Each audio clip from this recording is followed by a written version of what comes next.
The Northern Urals, February 1959. There's literally nothing out here. No roads, no towns, no cell towers, no power lines, and frankly, no sign that anyone has ever been here at all. Except for markings carved into trees by people of a culture that have lived nearby for centuries. And above the tree line, the forests disappear, turning into a place known as Dead Mountain. 9 people were heading toward it.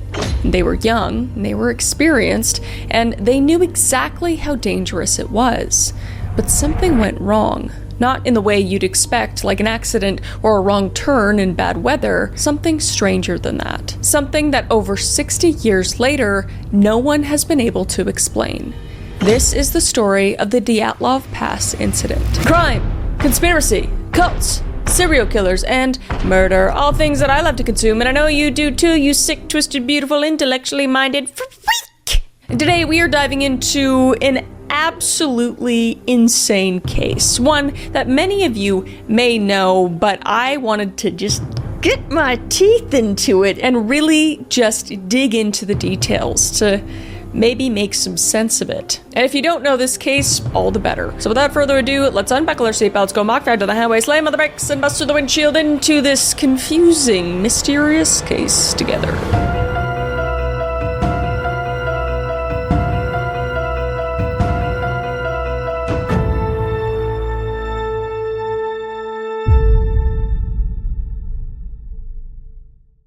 Alright, I need to take a moment to talk about something that has genuinely changed my wind-down routine. I'm a blanket person, as most of you know.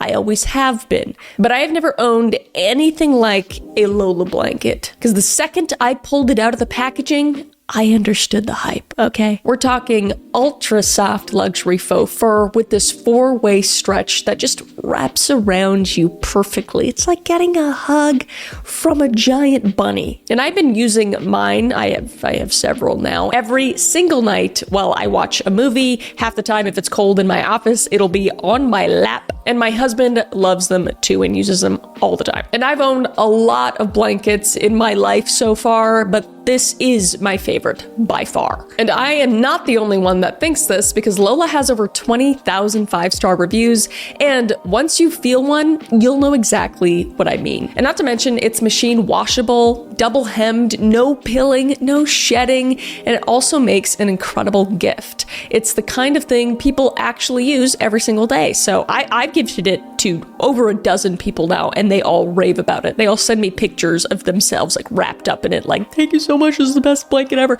because it is. So treat yourself or someone you love, and for a limited time, get 40% off select Lola blanket products with code CCCM at checkout. So head to lolablankets.com and use code CCCM for 40% off your order. That's lolablankets.com, code CCCM. And when they ask where you heard about them, let them know I sent you. Thank you so much to Lola Blanket for sponsoring this video and supporting the channel, and let's get back to it.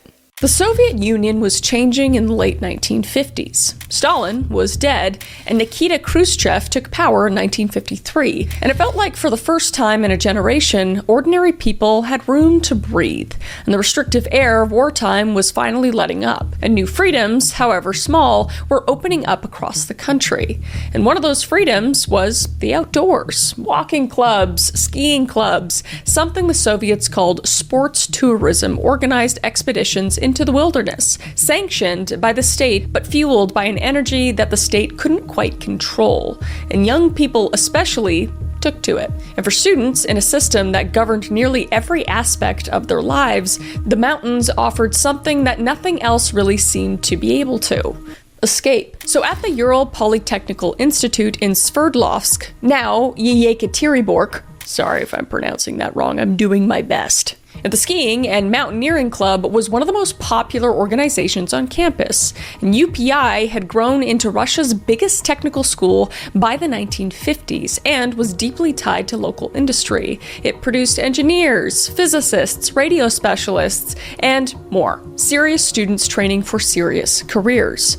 But on the weekends and holidays, those same students strapped on skis and disappeared into the Urals. And they did it for the same reason anyone does something dangerous: It makes them feel alive. You know, there's no better feeling than just going Mach 5 down a double black diamond. You know what I mean? I've been there, not of my own volition, but I just got stuck at the top of a mountain one time, and that was the only way I could get down. That was terrifying, but also exhilarating. But anyway, in the summer of 1958, while trekking through the Altai Mountains, a fifth-year radio engineering student named Igor Dyatlov told his hiking companions about a plan. He wanted to lead an expedition to the northern Urals in winter and become the first to reach the peak of the Otorten Mountain in February, the most brutal month of the year. And everyone knew Otorten. They knew the terrain around it was hostile and very dangerous. But 4 people immediately showed interest. Nikolai Thibault Brignol, Rustin Slobodin, Yuri Krivonishenko, and Yuri Yudin. And by January 1959, Dyatlov had assembled a group of 10, 8 men and 2 women. And the Sverdlov City Route Commission approved the expedition and confirmed the group on January 8, 1959. Now, the route was classified as Category 3, which is the highest difficulty rating for such a trip, and it required covering 300 kilometers of wilderness. Every member of the group already held Grade 2 certification with ski tour experience. So completing this expedition would earn them that coveted Grade 3 status, also the highest. And Dyatlov would plan for the trip to take 16 to 18 days. But it wouldn't take that long in reality. So let's get to know the crew. Igor Dyatlov was born on January 13th, 1936, and he liked to build things just to see if he could. And as a schoolboy, fresh out of 7th grade, he joined UPI hiking trips alongside his brother, and he brought a portable radio he'd made himself with him, which in 1951 was almost unheard of. Guy was pretty smart. And by his second year at UPI, he designed and put a shortwave radio together that the group used on expeditions in the Cheyenne Mountains. And he also built a small camp stove and carried it on every hike following. Now, people described him as very disciplined and calm under pressure, the kind of leader who stayed steady when things went sideways and treated everyone around him with respect. And he was a thoughtful man who never rushed his decisions. And allegedly, on one trek, a group member secretly ate a can of condensed milk from their shared supplies. And when the man confessed, Igor didn't respond emotionally, didn't shame him. He simply went quiet for a moment and then said, quote, "When we return to Sverdlovsk, you will pay the cost of the condensed milk to the group's cash desk," unquote. That was Igor. Fair, measured, in control. And he had 16 hikes under his belt, 9 of which he led himself. And he was 23 years old, pretty young. And he was dating a girl named Zenaida, or Zina, Kolmogorova. Now, Zina also studied radio engineering at UPI and was a member of the university's tourist society. And she was popular and very well liked, and described as the engine of the university. But she was also tough in ways that surprised people. She'd been on 6 expeditions, and on one previous hike, she was bitten by a viper. And despite the pain, she refused to lighten her pack because she didn't want to cause her companions any hardship. So she was tough as nails, Zina was. And she was seeing Igor at the time of this expedition. And her ex-boyfriend, Yuri, was also in the group. So whatever tension that might have created, the diaries don't show it, which we'll get into. Then there's Ludmila Dubanina, who was 20 years old, who also went by Luda. And Luda was the youngest in the group and a 4th-year engineering and economics major at UPI. And she was born on May 12th, 1938, and she loved singing and photography, and she was very good at taking photos as well. And many of the photos later recovered from the group's cameras were hers, which again we'll get into later. Though 20 years young, she wasn't fragile. And during a hike through the eastern Cheyenne Mountains in 1957, she was accidentally shot in the leg by a hunter traveling with the students. What? But not unlike Zina, she just endured the pain for the rest of the trip. I swear it's like a woman thing. We feel like we have something to prove. Like, I admire these women because they're just like, we're just tough. We're just tough. Ladies are tough. I'm just saying. Props to these ladies. And then she would go on to apologize to the others for the trouble she caused. Just A queen in and out. And she led a Category 2 expedition through the southern Urals in 1958. And a fellow hiker from that trip, Galina Batalova, remembered, quote, "Luda proved herself to be a wise, firm, thoughtful, and fair leader. She was always attentive to us, the beginners, and helped us in everything." Unquote. And she was one of the only women in the Dyatlov group, but she was the real deal. She was serious and she was tough. And then there was Yuri Doroshenko, who was 21 years old, and also a fourth-year radio engineering student at UPI.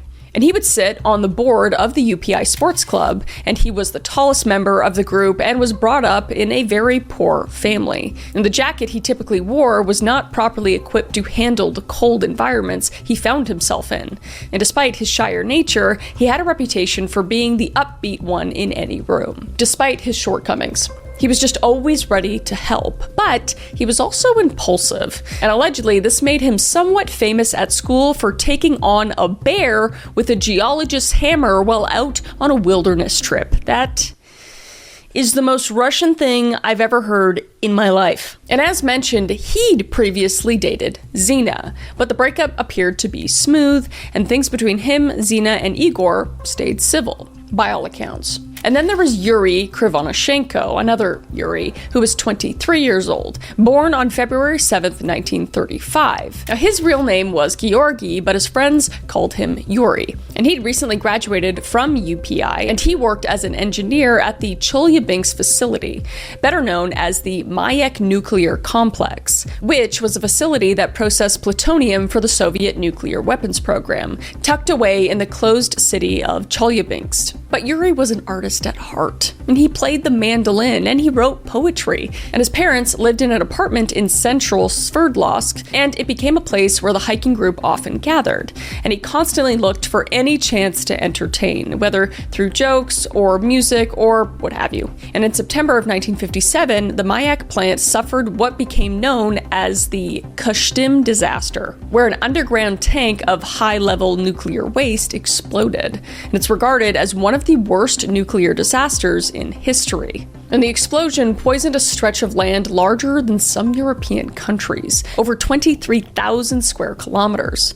And Yuri worked on the cleanup along with some other 38,500 people, including Mayak employees, construction workers, and military. And according to his brother, there was, quote, a fairly large emission of radiation, unquote. Possibly a slight understatement, if we've learned anything from Chernobyl. But by 1958, Yuri tried to leave Mayak, citing, quote, complete unwillingness to work in the system, unquote. And he was 23 years old now when he joined the expedition. And then there was Rustem Slobodin, and he was 23 years old as well. And he was also a UPI graduate, but he would go by the nickname Rustic. And his father was a well-respected academic, a doctor of agricultural sciences who ran a department at the Ural Research Institute of Agriculture. And Rustem was athletic, honest, but he was also a bit quiet and a little shy, but the kind of quiet that came with a good sense of humor underneath. And he also liked playing his mandolin and brought it along on hiking trips, including this one. And then there was Alexander, or Sasha, Kolevatov, who would be 24 years old at the year of the expedition. Now, Alex was a fourth-year physics major at UPI, and before that, he'd earned a degree from the Sverdlovsk Mining and Metallurgy College in heavy non-ferrous metals. In other words, metals that don't have iron in them, basically. I didn't know what it meant when I first read it either. But people described him as reserved and thoughtful, despite having a very difficult run of poor health as a child. But he was normally very serious, though photos from the trip show him smiling and loose with this particular group. And his friend, Valentina, saw him as, quote, a true altruist and a caring comrade, a person who does not light up the team and does not often joke, but is always engaged in a generally useful routine, a kind of gray horse, on whose unnoticed labors and merits the success of the event rests, unquote. So before UPI, he had spent time at a secretive institute in Moscow, designated only as Institute 3394. Sounds suspicious. And his pay didn't line up with what a typical graduate would earn, but he did manage to land a spot in a classified ministry department right out of school. Next, there was Nikolai Thibault Brignol, who was also 23 years old. And this name stood out not only because it's a bit of a mouthful, but because it's also French, aristocratic. And the family even had their own coat of arms. Nikolai, sometimes called Kolya or Thibault by his friends, was born on July 5th, 1935, in Osinki, a town that housed a branch of the Gulag Siblag, and his father, Vladimir, was serving a 10-year prison sentence there at the time of Nikolai's birth, because the Gulag is just a big shit hell prison, basically. And his mother, an older brother, and sister were likely forced to the same place as the family of the enemy of the people. Now, Vladimir had been a mining engineer educated at Germany's Freiburg Mining Academy and had helped shape development plans for the Urals mining industry, but none of that protected him under Stalin. And Nikolai graduated from UPI in 1958 with a civil engineering degree. And at the time of the expedition, he was working in construction in Sverdlovsk. And in photos, he's the one you notice first, the tall, floppy hat with the crooked grin. And everyone who crossed paths with him spoke of the same traits: energy, humor, and just warmth. And he was beloved by younger members of the sports club, and he'd carry their gear when they struggled and fix their packs to ease the weight on their backs.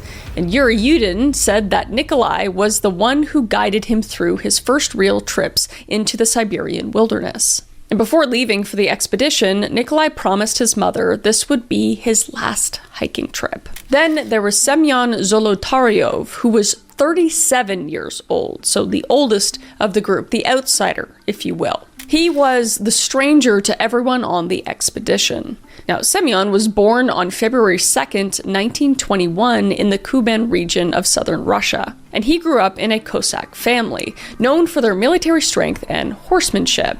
And at 20, he was drafted into the Red Army, and he fought from Stalingrad to Berlin, earned 4 military decorations, and did it all without suffering a single wound. And just to note, only 3% of Soviet soldiers who served from beginning to end survived the war, so this guy was built different, basically. So once the fighting finally stopped, he struggled to find footing. And the Moscow Military Engineering School shut down, and the Leningrad Military Engineering School suffered the same. But he eventually landed at the Minsk Institute of Physical Education and graduated in 1951, then moved south to teach at the Pedagogical Institute. I just know the Russians that watch this are screaming at me. I am doing my best. I looked up the pronunciations, but it's hard using them in sentences, so I apologize. But he would receive a formal reprimand from the institution within 4 months of starting and decided to walk away. And by the mid-1950s, he found himself settled at the Korovska tour in the base of the Sverdlovsk region, working as a senior tourism instructor. And in the meantime, he studied for his master's certificate in ski instruction and mountain hiking. And he was 37 and single, which raised eyebrows in that era. And he also had gold-capped teeth and a mustache. And beneath his clothes, tattoos inked across his body that he kept covered up.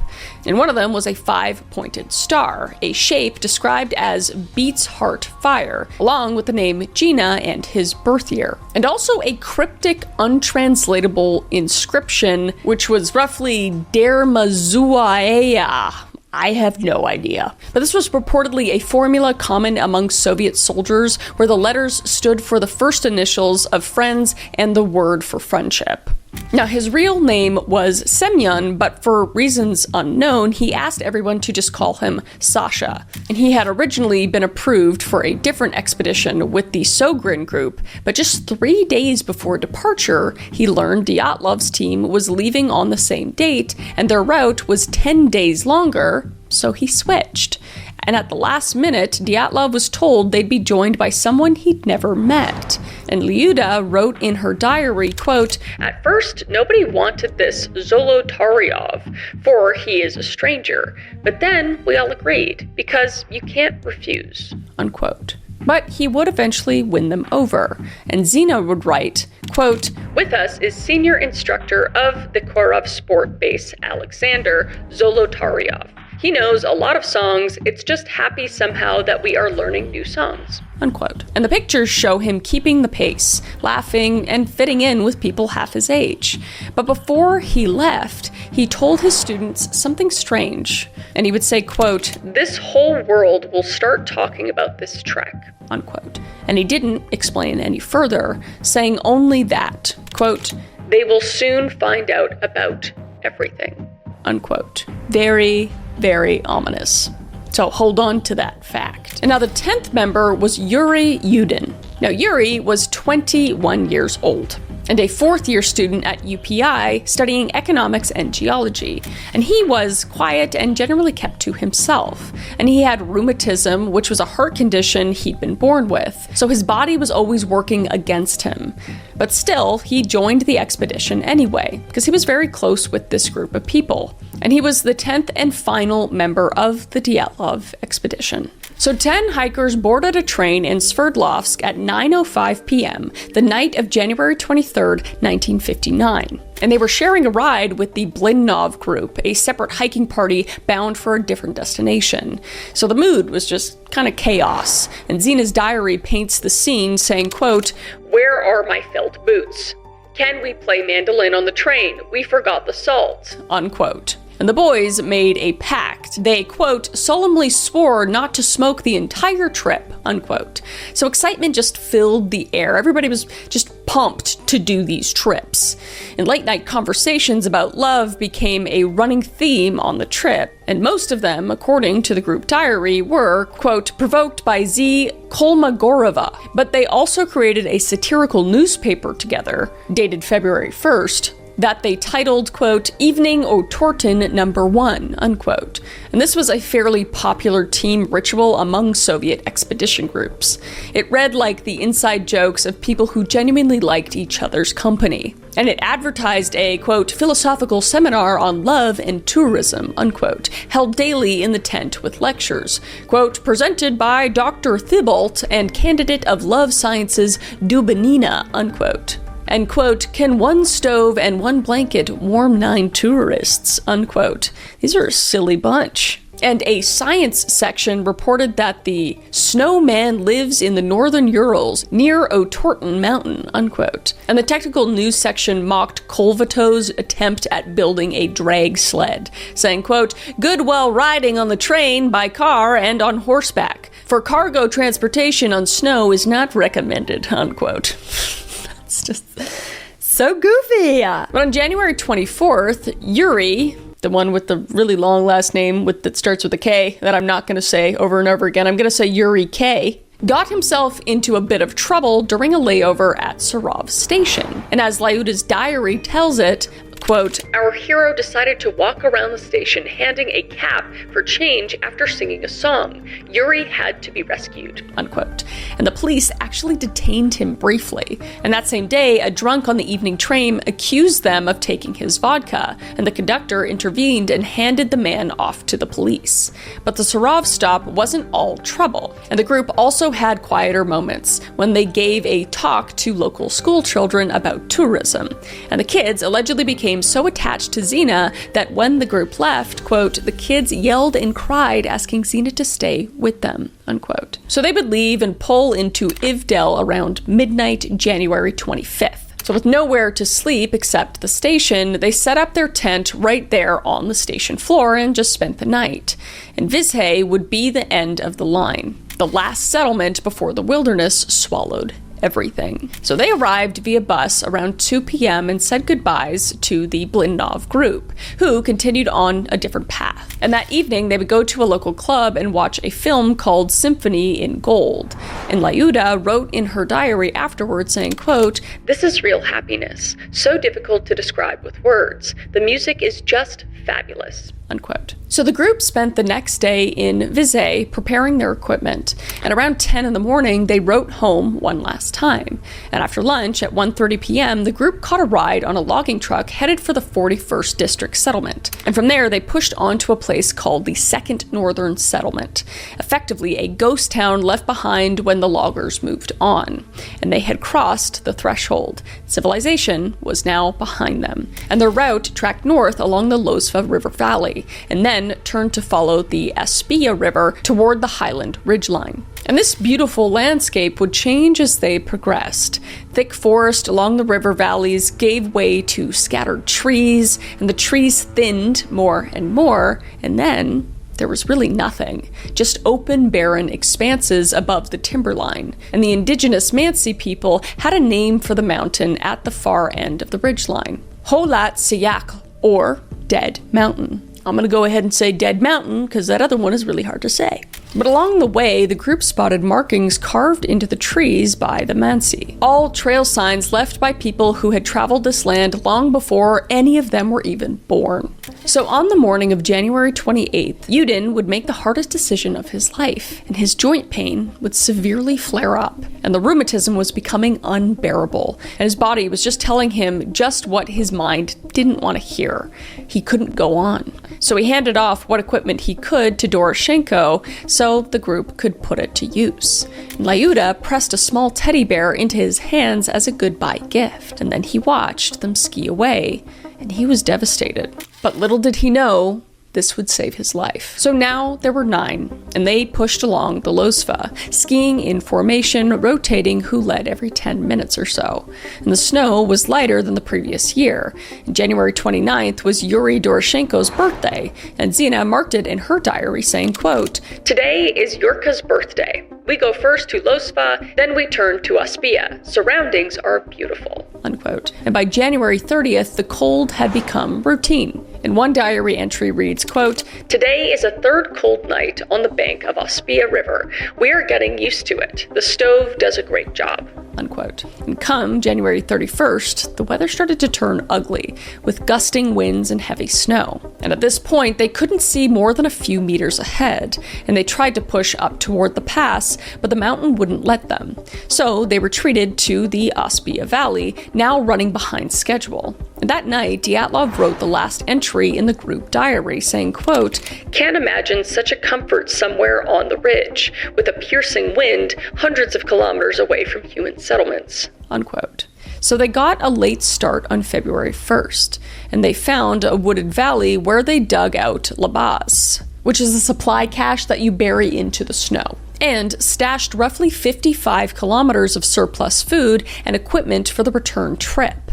And Yuri K's mandolin went into the pile along with spare boots, and they planned to come back for all of it. And after lunch, Dyatlov led the group up toward Dead Mountain. And they covered about 2 kilometers before conditions kept deteriorating, and the sky would close in, preventing them from figuring out where they were or where they were heading. So instead of cutting through the pass as planned, they veered west and ended up heading straight toward the summit. And this is where Dyatlov made a choice. The tree line was only 1.5 kilometers behind them, promising forested ground, shelter from the wind, a safer place to sleep. But he chose to stay on the exposed slope.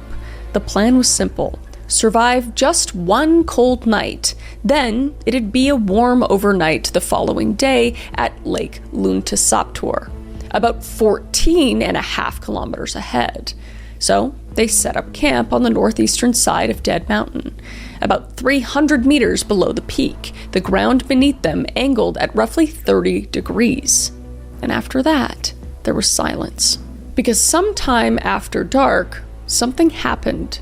And there is no diary entry that describes it, no photograph that captures it, and no one survived to explain it. And every single thing we know about the night of February 1st, 1959, is pieced together from what was left behind. All right, I want to take a moment to call you out, okay? Yeah, you. I know you've been putting off your doctor's appointments. I've been guilty of it too. I've been known to. You have that tooth that's aching in the back of your mouth, or that rash that's in a weird spot, or you just need to vent to somebody, but you just can't be bothered to make the appointment, or you just forget a lot like me. Well, we're not doing that this year, okay? We are going to ZocDoc. Now, I know most of you know, but for those of you who don't, ZocDoc is a free app and website that helps you find and book high quality in-network doctors, so you can find someone you actually like to go to. We're talking over 150 150,000 providers across all 50 states, covering 200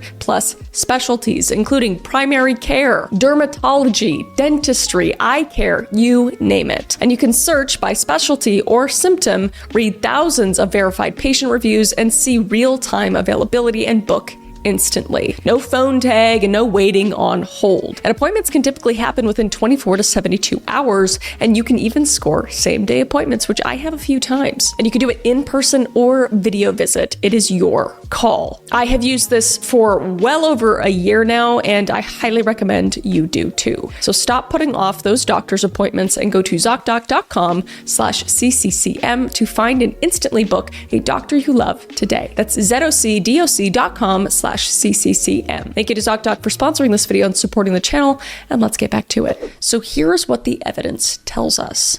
9 people ate dinner in their tent around 6 or 7 in the evening on the slope of Dead Mountain, and the weather outside was absolutely savage.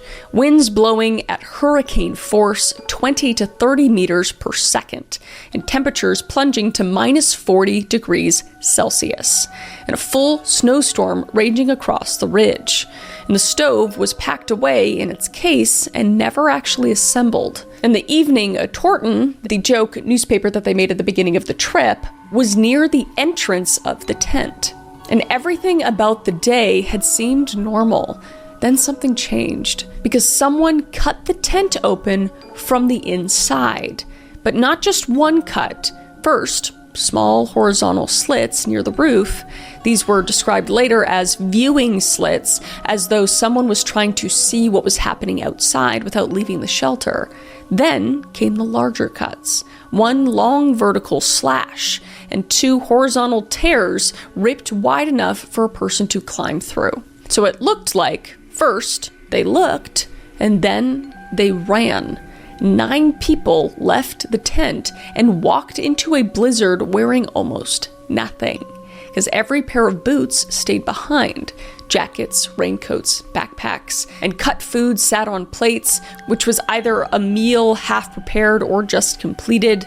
All of it was abandoned, and they left with what they were sleeping in, with 2 exceptions though. Zolotaryov and Thibault-Brignol were later found better dressed than everybody else, with some footwear. So the first theory is that they may have been outside the tent when whatever happened began, and were already partially clothed, because 8 or 9 sets of footprints led downhill. And a search party radiogram would later describe, quote, "We managed to identify footprints of 8 or 9 people starting from the tent and going about 1 kilometer down the slope, and then they were lost. One person was in boots, the other were only in socks and barefoot." Unquote. So the footprints were preserved in a way that seems almost impossible, because the compressed snow had hardened into pedestals that held their shape while the wind scored away everything around them. And the group moved in single file, and a tall man walked at the back, with his prints partly covering the ones ahead. And a few trails peeled off from the main line, but circled back. And the overall impression, according to one analysis, was an organized and uneventful descent, that they just essentially walked downhill, which is just wild to think about. 9 people slash open their own shelter in the middle of the night, abandon every piece of survival gear they own, and step barefoot into minus 40 degree winds. And they walk. They don't run. They walk. So whatever drove them out of that tent was terrifying enough to make them leave everything behind, but not terrifying enough to make them run. And also, just why cut the tent? The entrance was right there, so that in and of itself is just very odd. But one possible explanation was that the cuts were made on the side of the tent opposite where the wind was primarily hitting, where the hikers slept. So if something was blocking the entrance, like snow, debris, or the threat of something outside of it, then cutting through the walls closest to their heads was the fastest way out. But just why not grab your boots and coats, or just anything for that matter? Because in minus 40 degree weather, leaving without insulation is a death sentence, essentially, and they all knew that. They were all extremely smart individuals. So whatever happened gave them no time, or at least made time irrelevant. And after roughly 500 meters, the footprints disappeared beneath fresh snow. So nothing more from that point on in terms of footprints. But one flashlight was found partway down the slope, 450 meters from their tent, switched on, but its battery died. And another flashlight sat on top of the tent itself, resting on a thin layer of snow, completely uncovered, like someone had set it there after the storm had already begun. And a broken piece of ski lay 20 meters from the tent as well. And the next evidence would be found 1.5 kilometers away at the tree line. But what happened in that gap between the tent and the forest is completely unknown, because there was no signs of struggle at the campsite besides them cutting holes into the tent, just their own prints walking calmly downhill into the dark. So this is the central hole in the story. Whatever happened on that slope, only 9 people witnessed it, and none of them survived to say a word. So before leaving for the expedition, Dyatlov had made a simple promise. When the group made it back to Visay, he would wire the UPI Sports Club to confirm their safe return. And that telegram was due by February 12th at the latest. But February 12th came and went with no word. Yet nobody panicked just yet, because it wasn't unusual for groups like this to show up a few days late. And Dyatlov had even mentioned to Yudin before setting out that the trip could easily run long. But by February 15th, people started asking questions. And Galina Radisteva from the UPI Routing Commission and Igor Krivonishenko, Yuri's younger brother, pushed the University Trade Union Committee to contact Visay directly. And they wanted to know one thing: had the group come back? Because they haven't heard anything. And Visay's response was short: they hadn't returned, and no telegram had arrived. And things should have escalated there, but they didn't. And Lev Gordo, the head of the UPI Sports Club, told the parents of Lyuda and Sasha that he had received a telegram from Dyatlov about a delay. But that was a lie. And Gordo figured the group would show up on its own and decided to manage the families rather than sound an alarm, which is insane. So on February 17th, Rima Kolotova, Sasha's sister, went looking for Gordo, but his office was empty. And it was the families who finally forced action. And they complained directly to the local head of the Communist Party even. And bad publicity was the one thing Soviet officials couldn't tolerate. And pressure from above moved faster than concern from below. So on February 20th, relatives demanded a rescue operation, and the first search parties were mobilized the next day. So the scale of effort was enormous, and Colonel Georgy Ortukov from the UPI military department was put in charge. And volunteer teams of students and faculty spread across the region, and groups under Boris Slobstov and Moises Axelrod and Oleg Grebenik. And the Blinov and Sogrin expeditions, just back from their own treks and familiar with the landscape, joined without hesitation. And Vladislav Karelin's team, already operating nearby, would join the search too. And even guards from the Ivdelak prison system would join. And also 7 officers from the MVD, the main law enforcement in Russia, and Mansi hunters who had spent their lives navigating this wilderness would join as well. And specialists even dispatched from Moscow, aircraft scanning the terrain from above out of Ivdel. But they were all coming together to find the missing group. But the Blinov group would bring troubling news, because they had run into severe snowstorms near Dead Mountain. But officials would choose to take this as grounds for hope, because maybe the Dyatlov group had simply dug in somewhere, riding out the weather until conditions improved. So Slobstov's team was flown by helicopter to the area around Mount Otorten on February 23rd. And by the following day, they had covered the mountain and come up empty. No flags, no markers, and nothing to suggest the hikers had ever set foot there. And the group had fallen short of their destination. And the next day, Slobstov's team spotted ski tracks in the snow and followed them. And on February 26th, they found the tent. And it sat on the slope, partly caved in, draped in snow. And Slobstov knew it the moment he saw it, because he had helped put it together 3 years earlier, stitching 2 smaller tents into one to give the group more room. But it was empty, and everything the hikers had carried with them was still inside. 9 backpacks, 9 pairs of shoes, -1, fur coats, blankets, food, including biscuits, condensed milk, sugar, the stove, an axe, a saw, cameras, notebooks, and the group's planned route. And the Evening O'Torton was found inside, that joke newspaper. And outside, a pair of skis stood upright in the snow, and an ice axe rested near the entrance, and Dyatlov's jacket had been tossed a short distance away. And inside the pockets, a folding knife on a carabiner and a small pocketbook. And pressed between the pages was a picture of Zina, and snow covered the northern side of the tent, and maybe 15 to 20 centimeters deep at this point. And the texture and weight of it told searchers it had blown in on the wind, so it hadn't been pushed there by anything sudden or violent. And back in Ivdel, the tent was strung up across the biggest room in the local police headquarters so it could be studied and pictures could be taken. And at first, everyone came to the same conclusion, that outsiders had ambushed the hikers and torn through the canvas from the outside. But then came the break. An investigator, Vladimir Korotayev, young and new to the case at the time, recalled how it happened. A woman had been called to the station to help mend his uniform, and she glanced at the tent hanging on the wall. And he said, quote, "She took one look at the tent and spoke with confidence that the cuts were made from inside. This changed the course of the investigation entirely," unquote. And formal confirmation came weeks later. And Jinrietta Turkina, a senior forensic specialist at the Sverdlovsk Crime Lab, spent nearly 2 weeks examining the tent from April 3rd to April 16th, 1959.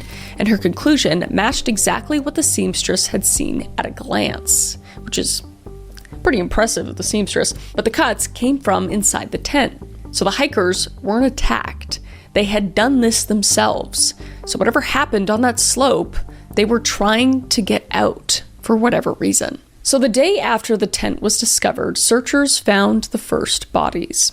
So at 11 a.m. on February 27th, 2 members of the search party, Koptolov and Sherevin, spotted something dark near a large cedar tree, 1.5 kilometers downhill from the tent.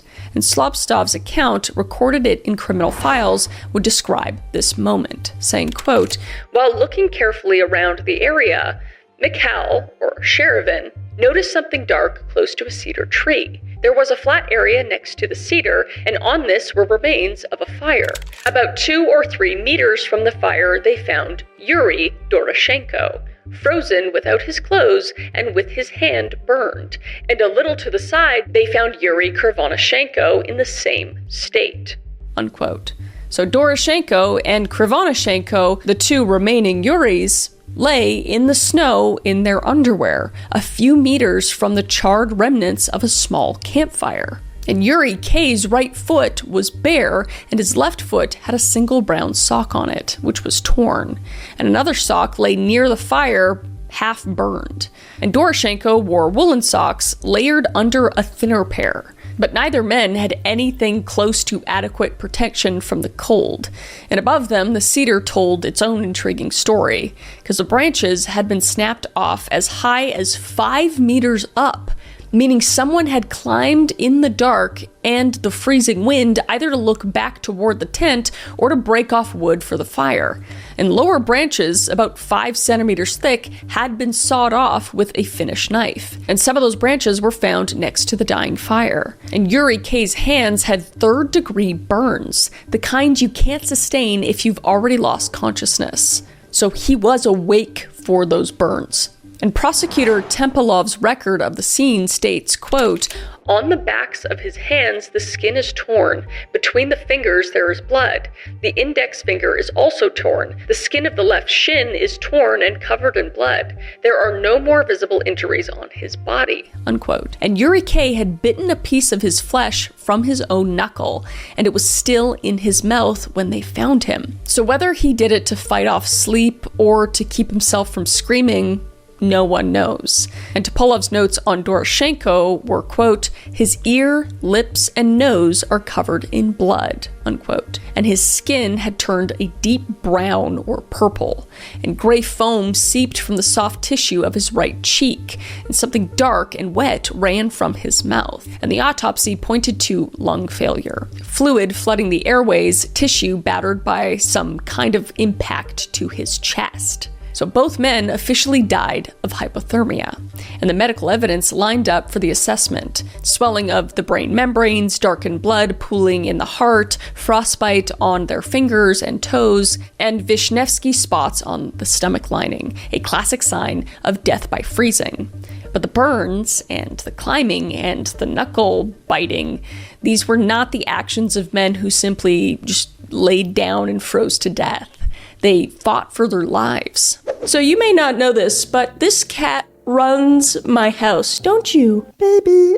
She's bigger than me. And I don't know when it happened, probably from the day I got her, but she has a schedule. She has opinions, and what I can only describe as a resting face of disappointment. I mean, look at that face. Actually, look at this photo. I took this the other day. She was sitting between my lights, but that's the face she always gives me. She's beautiful, though. But the moment I switched her to Smalls, completely different cat. And I did a legitimate side-by-side taste test with 2 bowls, and she went straight for Smalls with no hesitation. I genuinely feel like she's friendlier and happier since eating Smalls, but she still has that resting bee face. She still does. There's no changing that. But here's why Smalls is the best decision you can make for your cat. Because Smalls is fresh cat food made with preservative-free, 100% human-grade ingredients, protein-packed recipes delivered right to your door. Cats.com named it their best overall cat food, and Forbes ranked it number 1. And after switching, 88% of cat owners reported overall health improvements. You just share your cat's diet, health, and preferences, and Smalls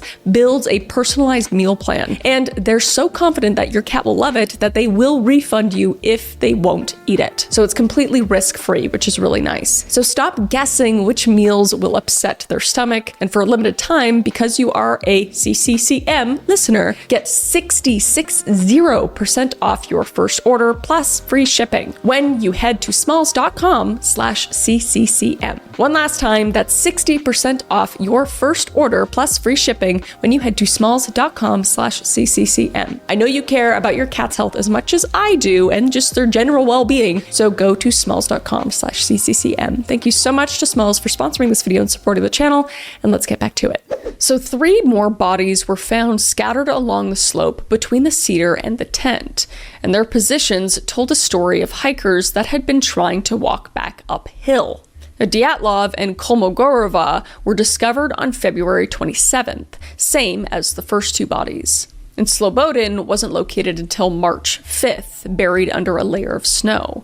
But they were found at staggered distances from the cedar, about 300 meters, 480 meters, and 630 meters. Now, Kolmogorova made it closest to the tent, covering the most ground of the 3 before the cold would take her. And Dyatlov had a fur coat unbuttoned over a sweater and a long-sleeve shirt. Now, the shirt had started the trip on Yudin's back, but Yudin gave it to Doroshenko before turning around, it seemed.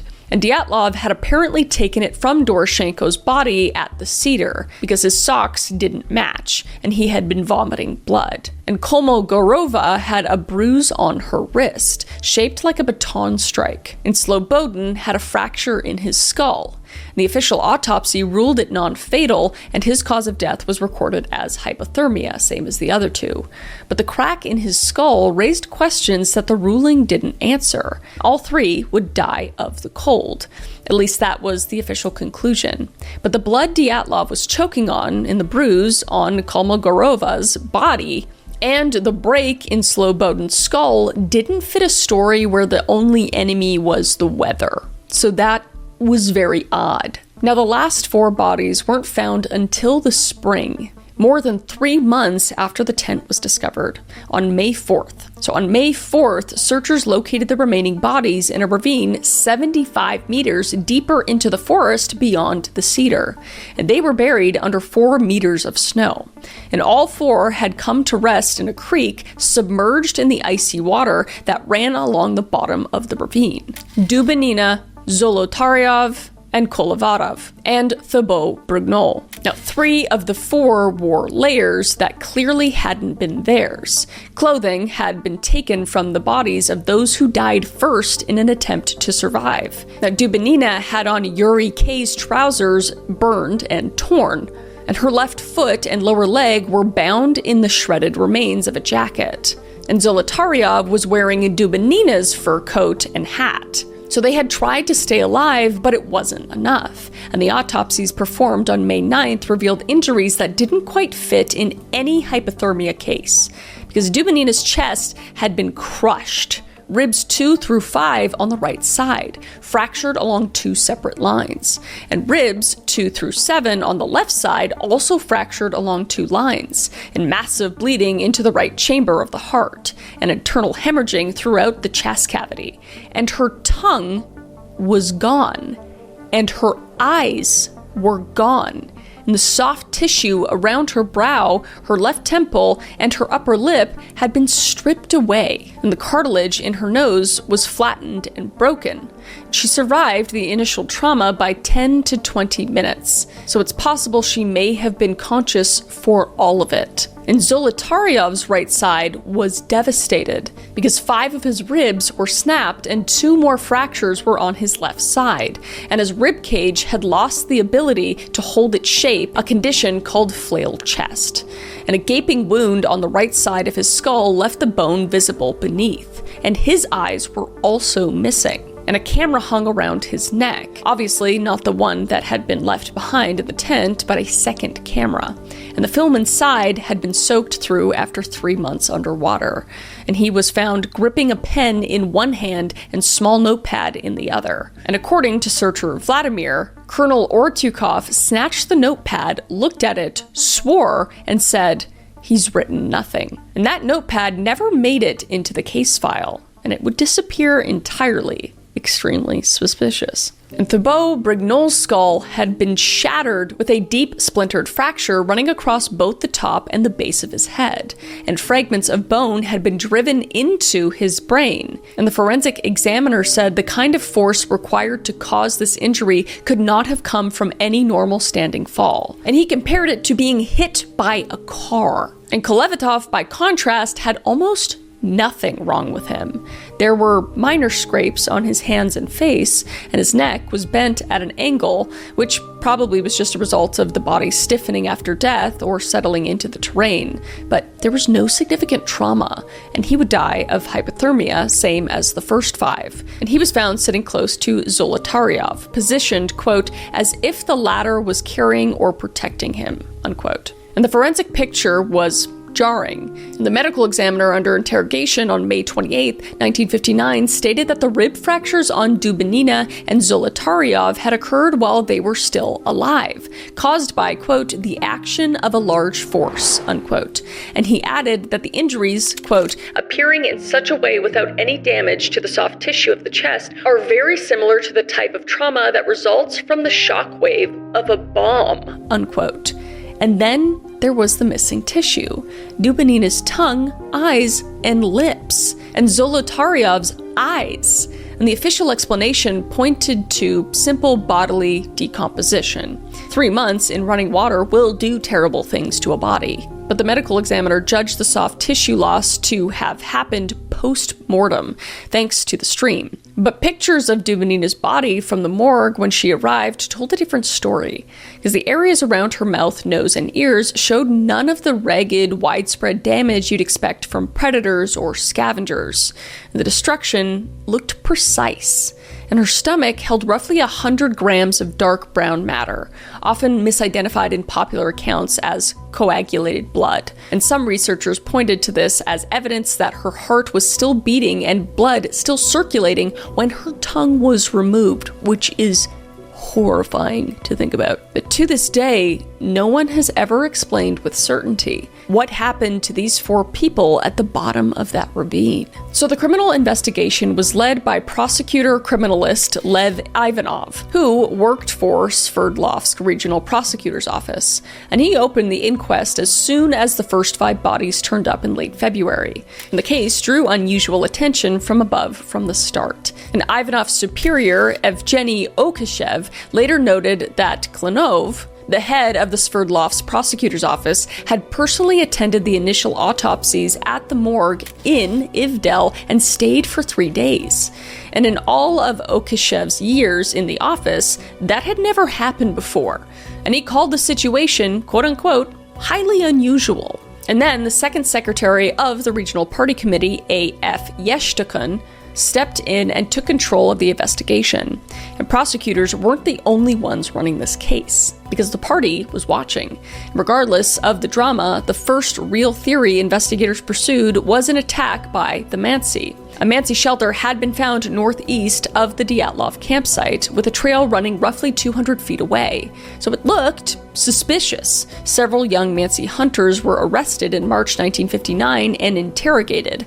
An investigator, Vladimir Korotev, later said that the suspects were, quote, driven out half-dressed into the cold, unquote, during questioning. And under pressure, Grigory Kirikov told investigators that the Mansi had no sacred sites anywhere near where the hikers died. Quote, our prayer mountain is located in the upper reaches of the Vizhay River, unquote. And another interviewee was more direct, saying, quote, the Mansi had no reason to attack Russian tourists, unquote. And the theory quickly collapsed as the investigation continued, and only the hikers' own footprints had been found at the tent. And there were no signs of any sort of fight. And the valuables that were left untouched in the tent, along with cameras, alcohol, and gear, were untouched. And the Mansi themselves had joined the search to help them from the beginning. And when the Ravine 4 were autopsied, the case became something else entirely. And forensic examiner Vozrozdeny's conclusion was that the injuries that killed Dubinina, Zoltaryov, and Thibaut Brignol could not have been inflicted by a human being. The force was way too extreme, and the skin was untouched. No person or standard attack could produce what was found inside those bodies. And that ruling essentially squashed every theory that was built around violence, including the Mansi, a fight within the group, or an ambush by outsiders. And then the investigation found something it wasn't looking for. And on May 18, 1959, Ivanov ordered radiation testing on the clothing and remains of the Ravine 4.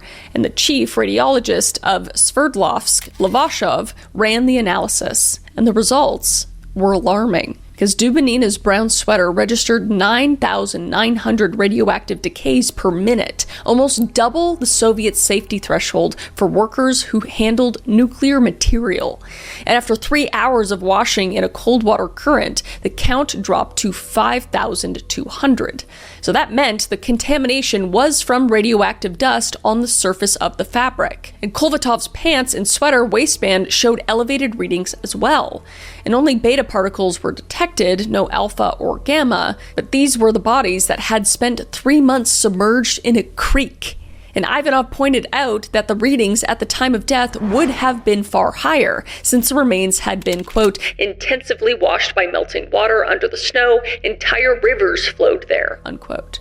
But there was a possible explanation for this, because as we know from before, Krivonashenko had worked at the Mayak nuclear complex and participated in the cleanup of the Kishtim disaster, and Kolvatov had also spent time at Chelyabinsk 40, and Zina came from a village within the contamination zone of that same disaster. And a nuclear physicist named Igor Pavlov later analyzed the Levashov findings and concluded that the lack of alpha or gamma particles was consistent with contamination from Mayak, not from atmospheric fallout. And he called it, quote, indirect evidence that the pollution comes from Mayak, unquote, and that it was, quote, very likely that the contamination was received before the trip, unquote. And specialists told Ivanov his radiation results were a soap bubble, or in other words, meaningless. But Krivonischenko's family wasn't so sure, and his parents had kept a suitcase of his belongings, including mittens and a hat and a sweatshirt. But his siblings were afraid of it, and they thought the contents might be radioactive. And after their mother died, they buried that suitcase. And then there were the bodies themselves. Their skin had changed color. Yuri Kuncevic, 12 years old in 1959, attended 5 of the funerals and remembered their skin as having a, quote, deep brown tan, unquote. And search team member Sergei Sogrin described the color as, quote, yellow, not orange, unquote. Discoloration in the brown to orange range is a well-documented feature of death by extreme cold, so it did check out. And relatives also described the hiker's hair as having gone gray, though the autopsy reports never flagged this. And it's certainly possible that 3 months of exposure to freezing wind and ice can cause that kind of change through natural mummification. And the clothing found at the scene told a story of its own, because forensic expert Cherkina, who had examined the tent, was also present when the Ravine 4's clothes were removed during autopsy. And she recalled, quote, when they took off their clothes and hung them on ropes, we immediately noticed that they had some strange light purple hue, although their natural colors were different. I asked Boris, the medical examiner, don't you think the clothes are processed with something? And he agreed. Unquote. Something had changed the color of their clothing, but nobody could say what. And there were also the lights in the sky, because a separate group of hikers camping roughly 50 kilometers south of Dyatlov's site reported seeing, quote-unquote, strange orange spheres drifting across the northern sky on the night the group died. And over the following weeks, similar glowing objects were spotted by people across the region, including soldiers and meteorological observers. And a Mansi witness later told BBC reporter Lucy Ash, quote, we were coming back from the forest and we could see the village ahead of us. This bright, burning object appeared. It was wider at the front and narrower in the back, and there were sparks flying of it. Unquote. And search party member Vladislav saw one himself, and he described it as a fireball moving across the sky, quote-unquote, like a missile. And a local newspaper, the Tazhil Worker, even printed a report about the fireballs while the hikers were still on their trek. And the editor got in trouble for running the story. Suspicious? But none of these sightings were included in the initial 1959 investigation, and the witnesses came forward later. And Ivanov was told to make it all go away, and he eventually admitted it as well. In an interview with a journalist, Stanislav Bogomolov, he said plainly, quote, I did it myself. I withdrew the radiation test report. I was told to remove everything that is irrelevant. Unquote. And on May 28, 1959, the case was closed, and the radiological report had been signed by Levashov just 1 day earlier.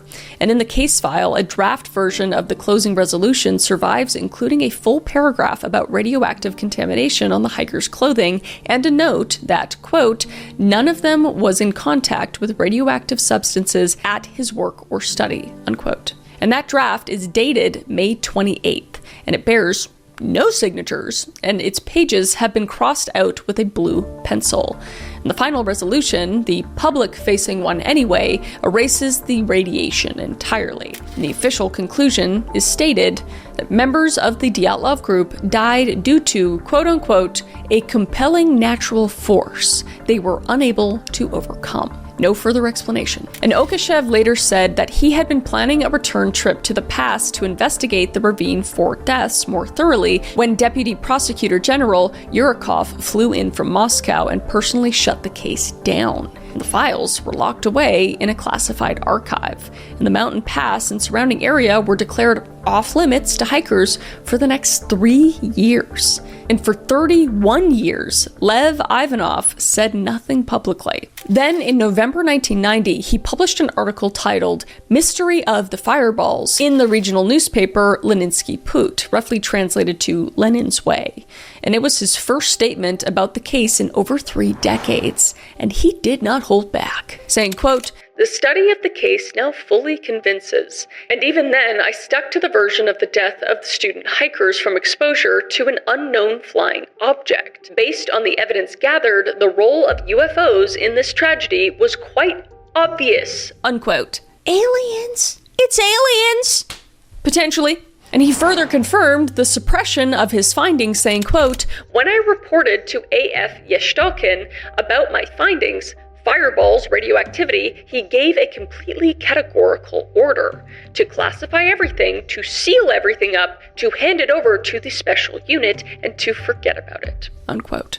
And he closed with a line that has some fairly interesting implications, saying, quote, "All that remained was the sky and its contents, energy unknown to us, which turned out to be higher than human forces." Unquote. So Ivanov's UFO conviction should, of course, be taken with the big old grain of salt.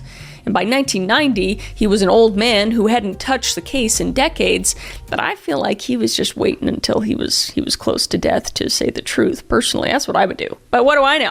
And his writing is largely speculative, but the hard claims underneath hold up. Like that he was pressured to abandon entire lines of inquiry, that he pulled the radiation report on orders, and that the investigation was killed from Moscow. And the question was never whether the Soviet government suppressed evidence. The question was what they were suppressing and why. Which brings us to all of the theories. And the first and most widely believed is the avalanche theory. So in February 2019, Russian authorities reopened the case, but with a narrow scope, and only 3 natural causes were on the table: an avalanche, a slab avalanche, or a hurricane. And the possibility of a crime was ruled out before the investigation began. And on July 11th, 2020, Audrey Kurakov, deputy head of the Urals Federal District Directorate of the Prosecutor General's Office, that was a mouthful, had to say that a few times, announced the avalanche conclusion, saying, quote, "It was a heroic struggle. There was no panic, but in those circumstances, they had no chance of escape." Unquote. And Kurakov's reconstruction goes like this. A slab of snow broke loose above the tent, and the hikers heard it coming. They cut the canvas and fled downhill. Well, they walked.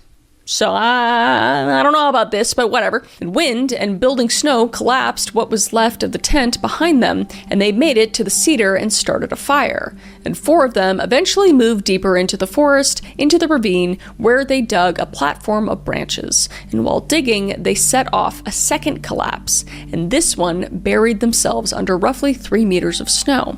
And that weight crushed their chests and skulls, and everyone else froze to death. And in 2021, researchers Johan Gom and Alexander Puzrin published a peer-reviewed study that added some scientific weight to the theory. And their model used 1959 weather data, General Motors crash test cadaver data, and notably snow simulation code developed for Disney's Frozen. Way to pull through Elsa, you know? But they showed that a small but lethal slab avalanche was plausible even on a low-angle slope, triggered hours later by the hikers' own cut into the hillside combined with wind-blown snow stacking up above them. And Puzrin was very careful to say, quote, "We do not claim that now we have a final explanation of what happened, but we added plausibility to the avalanche theory."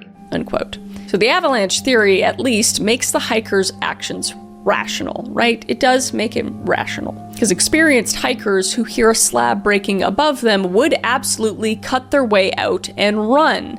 It explains the tent, the panic, the chest injuries, but there are problems with this theory. Because when searchers found the tent, there was no debris field and no pattern of the kind of displaced snow you'd expect after an avalanche. And the skis that stood upright near the tent were undisturbed. It's not hard to knock over skis in the snow, just gonna say that. They would not have stayed upright like that in the event of an avalanche. And the slope angle at the campsite measured 28 degrees, which is steeper than the area's average of 23, but still lower than typical slab avalanche terrain. And Jim McElwain, a professor of geohazards at Durham University, noted that slab avalanches generally require steeper ground. And Dyatlov and Zolotaryov were both experienced enough to recognize the avalanche-prone terrain. So it seems unlikely that they would settle there knowing that that was an issue. It was cold and it was a crazy storm, but it's just like, would they put themselves in danger like that? I don't know. And the footprints. The footprints leading away from the tent showed people walking in an orderly fashion in a line, not running for their lives as one likely would trying to escape an avalanche. And the theory also has nothing to say about the radiation and the missing soft tissue or the lights in the sky. And defenders of the theory argue those are separate, unrelated phenomena. But ultimately, the families rejected the theory altogether, and honestly, so do I. And their lawyer, Yevgeny Chernousov, said flatly, quote, "The relatives will not accept this conclusion. Only a technogenic theory is possible. In effect, this investigation has not produced anything." Unquote. And the next theory is katabatic winds, which are essentially cold, heavy winds rolling downhill at extreme speed. Now, in the Urals, they can appear suddenly and turn violent without warning. And the 2019 review confirmed winds that night reached hurricane force, 20 to 30 meters per second, with temperatures at -40. In the original 1959, investigators never factored this in, having arrived at the scene 3 weeks later when the weather had calmed down. And the theory holds that the wind made the tent uninhabitable, forcing an emergency evacuation. And it could explain why they left, but not why they cut their way out instead of using the entrance. And wind, no matter how extreme, doesn't produce the kind of targeted, crushing fractures found in the ravine floor without leaving any sort of mark on the skin. That one, I just throw that one over my shoulder. I don't really buy that one either. And then there's infrasound. So in 2013, American filmmaker Donnie Eicher published Dead Mountain, in which he proposed another theory. Wind flowing over the dome-shaped summit of the mountain, he argued, could generate a phenomenon called a Kármán vortex street, or alternating spiral vortices that produce something called infrasound. And these are vibrations lower than human hearing, but are still capable of affecting the body. And a 2003 UK study found that roughly 1 in 5 people exposed to infrasound reported anxiety, fear, or difficulty breathing. And Eicher's scenario was this. The infrasound combined with the roar of nearby vortices and the claustrophobic darkness of the tent caused overwhelming panic in the group, enough to make 9 experienced hikers slash their way out and flee barefoot into a blizzard. And once downslope and beyond the infrasound's reach, they would have regained their composure. But by then, it was too late because they couldn't find the tent in the storm. But there is problems with this theory, of course, because infrasound doesn't explain the injuries, right? Eicher attributes the ravine force fractures to stumbling off the edge of the ravine in the dark, and the science itself is somewhat shaky. And as Snopes noted, quote, "Acoustic scientists are far from sure that infrasound exposure causes even the mildest symptoms attributed to it, much less extreme panic." Unquote. So no person has ever been documented as having been killed by infrasound, and no study has shown it can induce the kind of simultaneous panic required for 9 people to abandon shelter into lethal conditions. And then we get into the more plausible ones, in my opinion, and that is the government. Because the Dyatlov campsite sat between the Baikonur Cosmodrome and the Chernyaguba, a Soviet nuclear testing ground. Now, the northern Urals were easily within range of military facilities, and the 2019 investigation confirmed that rocket launches did in fact take place from the Kapustin Yar training range during the expedition period, but the launch site was quote-unquote not visible from the pass. And the glowing orange spheres seen by multiple witnesses have been attributed by some researchers to debris from R-7 intercontinental missile tests. And more specific versions of this theory looks to parachute mines, which are designed to detonate in midair before hitting the ground. And they can produce massive internal trauma with minimal surface damage, matching the ravine's 4 autopsy findings almost exactly. And records indicate the Soviet military was testing parachute mines in the same mountain range during this period, and the timing does line up with the fireball sightings. But the flaw in this theory, because we're going to talk about the flaws in all these theories, is that no declassified documents have ever confirmed military activity at the specific location on that specific night. And the sightings were dismissed as an illusion by the 2019 reinvestigation. So do with that what you will. That one right now, top of my list, okay? Well, we're getting into more, but that's top. And then there's the Mansi attack theory, which was one of the favorites for investigators initially, but we kind of already debunked that. because they claim they attacked the hikers because they were on their sacred land, but the Mansi denied this, and there was literally zero evidence that a fight had occurred. And not to mention, the forensic examiner's analysis says that no human being could have caused those injuries, especially in those elements. And then there's one of my other, I don't want to say favorite theories. Well, I guess, yeah, favorite theories, and this one makes sense scientifically if you know anything about hypothermia. And that is paradoxical undressing. Because between 20% and 50% of people who die from hypothermia experience something known as paradoxical undressing. Because as the body shuts down from extreme cold, the brain misfires, giving the victim a false sense of burning heat. You get really hot, so you want to take your clothes off, which means they strip off their clothing, convinced they're actually burning alive. I can't even imagine experiencing that. But this explains why Doroshenko and Krivonoshenko were found nearly naked at the Cedar. But the picture is obviously more complicated than that, because the evidence shows surviving members of the group deliberately removing clothing from those who had already died, even cutting it off in some cases, and then putting it on themselves. And Dubinina wore Krivonoshenko's pants, and Zolotaryov wore Dubinina's coat. So these instances point to a calculated attempt to stay alive, and not so much a state of confusion. But paradoxical undressing may account for part of the group's missing clothes, which is what I actually think for this theory. But it doesn't necessarily explain why the group fled the tent in the first place, obviously. And it has nothing to do at all with the crushed chests and shattered skulls. But I do think that's like a small percentage of it. I'm just giving, you can give your own thoughts in the comments. I'm extremely curious to know your guys' thoughts, but mine right now is government and a little bit of hypothermia. And next is espionage. Because there is the question of Semyon Zolotaryov, a 37-year-old man in a group of 20-somethings, a war veteran who escaped war without a scratch, during a time when 97% of soldiers who served that long didn't even survive. A man who used a name that wasn't his, carried hidden tattoos no one in the group knew about, and switched expeditions 3 days before departure for reasons he never explained. And he had also spent time in Lermontov, a city that was closed to outsiders because of its connections to uranium mining. And at a Communist Party meeting, he was confronted about his brother's wartime collaborations with the Germans. And despite this, he was never expelled from the party or removed from his role.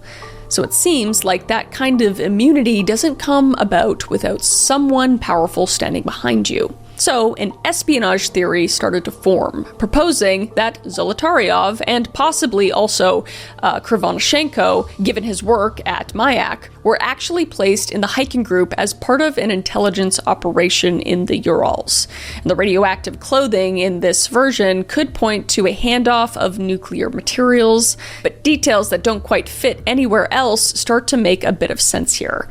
Like the second camera around Zolotaryov's neck, he fled with it instead of his gear, and the notepad that the colonel found and seized from him and said like, oh, there's nothing written in here. Nothing to see here. It just lights it on fire. He didn't light it on fire, but it disappeared. And the gaps in his biographical info, and the false name, and after the funerals, 7 of the 9 were laid to rest together in Mikhailovsku, which was a section of a cemetery reserved for the university. But Zolotaryov and Krivonoshenko managed to end up buried somewhere else apart from the group, Ivanovsko Cemetery. And in 2018, journalist Natalia Varsegova arranged the exhumation of the body in Zolotaryov's grave. And just getting the permit took a year, and it was only made harder by the fact that no burial record for anyone named Semyon Zolotaryov existed in the city of Sverdlovsk. And a skull-matching analysis by expert Sergei Nikitin scored 13 out of 24 possible comparison points, one more than what was needed for a positive identification. So the face appeared to match, but the DNA told a different story, and the first round of testing found no genetic connection between the exhumed remains of Zolotaryov's niece, Tatiana Skolbeta. So if the results held, it meant the body in the grave wasn't him. And then a second test that was run by the more widely recognized geneticist Pavel Ivanov came back positive. So though the DNA ultimately did match, the two results directly contradicted each other, and no one has been able to explain why. And some researchers have floated the possibility that the remains belong not to Semyon, but to his brother Nikolai, who worked for the Germans during the war and disappeared without a trace. And then there are his cryptic last words before they set out, saying, quote unquote, "This whole world will start talking about this trek." So that one, I don't even know what to make of that one, honestly. It could just all be mixed up. I think military with him and hypothermia, I think it's all mixed right now. And then he would also say ominously, quote unquote, "They will soon find out about everything." So whether that was prophecy, a bravado, or something else entirely, no one knows, and I don't think we ever will know. But certainly an odd thing to say if he didn't actually know something. And that brings us to my favorite, the fringe theories. The Yeti theory traces back to a single joke from the Evening O'Torton, where they had included a line about a snowman living near O'Torton. And the case file doesn't even contain the original document, only a typed transcript. But despite this, the joke has been cited by multiple documentaries as evidence of an actual encounter. I want to believe Yetis are real, but I don't believe this one, unfortunately. I don't believe this one. But that brings us to the UFO theory, which draws on the orange sphere sightings and Ivanov's 1990 endorsement. Remember, Ivanov said when he was really old and dying that this was UFOs, this was the theory. But more grounded analysis attribute those lights to R-7 missile launches from Baikonur, given that the campsite sat directly on the flight corridor to a Soviet nuclear testing ground, as we spoke about before. But one investigator proposed the hikers were actually killed after being mistaken for escaped prisoners from nearby Gulag camps. However, no prison breakouts were recorded during this period. And another theory that an investigator put forward proposed that the hikers were actually killed after being mistaken for escaped prisoners from the nearby Gulag camps. However, no prison breakouts were recorded during this period, so I don't really buy that one either. So far, it's military or UFOs for me, or espionage and a little bit of hypothermia. But others have suggested just a fight within the group, stemming from romantic jealousy, perhaps spiraling into violence. And Donnie Ekar called this highly implausible, though. And the diaries show no meaningful friction, and the group seemed very tightly knit, and no human could have delivered those injuries found in the ravine, so that one is just kaput. So in 2020, the case was closed, and an avalanche was cited as the cause, and the family said no. And they had been saying no for 60 years. And Kolvatov's mother was never properly told her son had died. And after his funeral, she lost the use of her legs because the shock had taken them from her. And Dubinina's father went to the morgue and fainted when he pulled back the sheet covering his daughter's body. And in 1999, Yuri Kuntsevic, the 12-year-old boy who had attended 5 of the funerals and had never forgotten the color of their skin, established the Dyatlov Foundation in Yekaterinburg. And its mission is to keep the investigation alive, and to maintain the Dyatlov Museum, and to make sure nobody stopped asking questions. As the families and the foundation spent decades pressuring authorities to reopen the case.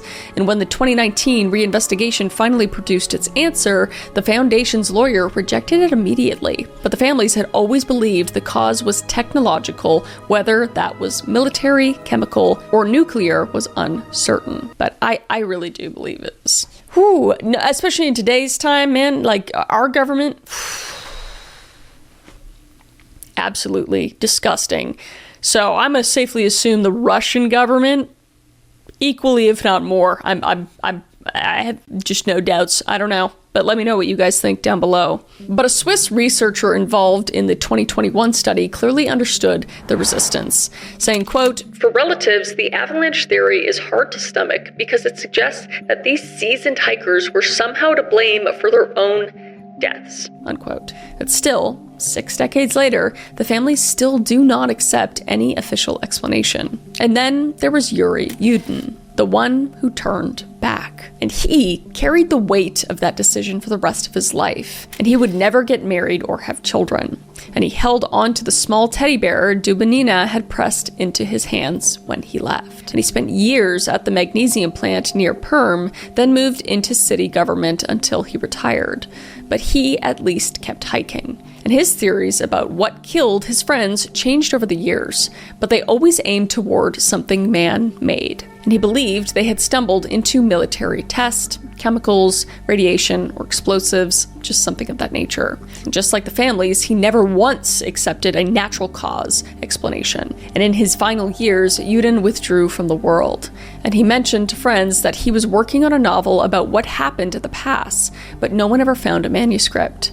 Just stacks of newspaper clippings about the case, and scattered notes which appeared to be fragments of a man still trying to solve the thing that had defined his entire life. And Yudin died on April 27th, 2013 at the age of 75. His heart would finally give out and his ashes would be laid to rest, beside the remains of his 7 friends he lost on that tragic night. And the mountain pass was renamed in the group's honor, and a monument stands at the cemetery, and a memorial plaque was unveiled in Solikamsk in 2016 for Yudin. And the University Touring Club now bears Igor Dyatlov's name, and many pictures survived, with dozens of pictures pulled from the group's cameras. The searchers recovered 4 of them, along with loose rolls of film. And they showcase faces in the snow, smiling, shots of gear being sorted, and trail markings on trees, and the landscape closing in as the weather worsened. And the last unidentifiable frames on Krivonashenko's film shows figures barely visible through the wind and snow on the afternoon of February 1st. And these are the final images of the 9 alive. And then there is frame number 34, and this is the last exposure on Krivonashenko's roll, and it's completely blurred. Nothing but darkness and a bright 8-sided glow near the center, and faint smears of light scattered around it. And it has fueled decades of speculation into some of the fringe theories. But camera experts offer a dull explanation, saying the bright shape matches the 8-bladed aperture inside the undisturbed 22 lens that was fitted to his camera.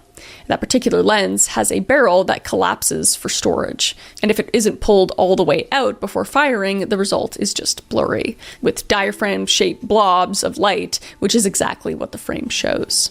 And tests run in 2012 produced identical results, and the camera's shutter was found half wound up, which suggests the exposure happened unintentionally, most likely while someone was advancing the film. And the investigators who processed the camera threw the image out, thinking it was too degraded to mean anything. And it's almost certainly nothing, but almost certainly is not definitely. And that gap between what can be explained and what can be proven is where this entire case lives anyway. By 2009, the group's diaries had passed into Russia's public domain, and the original negatives from Krivonashenko's camera that were held for decades in Ivanov's personal collection eventually were handed over to the Dyatlov Foundation by Ivanov's daughter in 1997. But new researchers keep coming, and over the years, the case has been sealed, unsealed, reopened, shut down, declassified, and reclassified. And pieces of the file remain unaccounted for to this day. Around 75 theories in total have been examined, and every theory explains some of the evidence, but no theory explains all of it. So what happened on the night of February 1st to 2nd, 1959, on the slope of Dead Mountain remains, formally and functionally, unsolved. But please let me know what you guys think down below. A lot of you guys suggested this, so I'm sure a lot of you guys have opinions, so please let me know below. Also, let me know what other cases you want me to deep dive into. I always read the comments, and until then, I will see your beautiful face, okay? Stay safe out there.